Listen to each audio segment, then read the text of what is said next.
মাঝে মাঝে হৃদয় যুদ্ধের জন্য হাহাকার করে ওঠে। মনে হয় রক্তই ফয়সালা, বারুদি অন্তিম তৃপ্তি।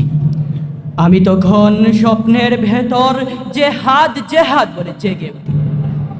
জেগেই দেখি কৈশোর আমাকে ঘিরে ধরেছে, যেন বালিশে মাথা রাখতে চায় না বালক, যেন ফুৎকারে উড়িয়ে দেবে মশারি।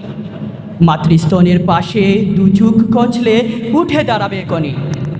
বাইরে তার গোড়া অস্থির, বাতাসে কেশর কাঁপছে, আর সময়ের গতির উপর লাফিয়ে উঠেছে সে।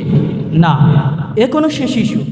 মা তাকে ছেলে বুলানোর চড়া শোনায়, বলে, বালিশে মাথা রাখো তো বেটা। শুনো, বখতিয়ারের গুড়া আসছে আমাদের 17 সিপাহী, হাতে নাগা তলোয়ার। মায়ের চড়া গানে কৌতূহলে কান পাতে বালিশে, নিজের দিলের শব্দ বালিশের সেনার ভেতর। সে ভাবে সে শুনতে পাচ্ছে ঘুরদৌড়। বলে, কে মা বখতিয়ার? আমি বখতিয়ারের গুড়া দেখব। মা পাখা ঘুরাতে হাসেন। আল্লাহর সিপাহী তিনি, দুঃখীদের রাজা। যেখানে আজান দিতে ভয় পায় মুমিনেরা আর মানুষ করে মানুষের পূজা, সেখানেই আসেন তিনি। খিলজিদের সাদা গুড়ার সোয়ারি।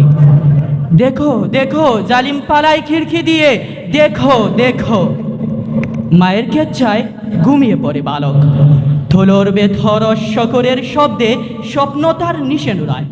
কোথায় সে বালক? আজ আবার হৃদয় কেবল যুদ্ধের দামামা, মনে হয় রক্তই ফয়সালা, বারুদি বিচারক আর স্বপ্নের বেথর জেহাদ বলে জেগে ওঠা। ধন্যবাদ সবাইকে।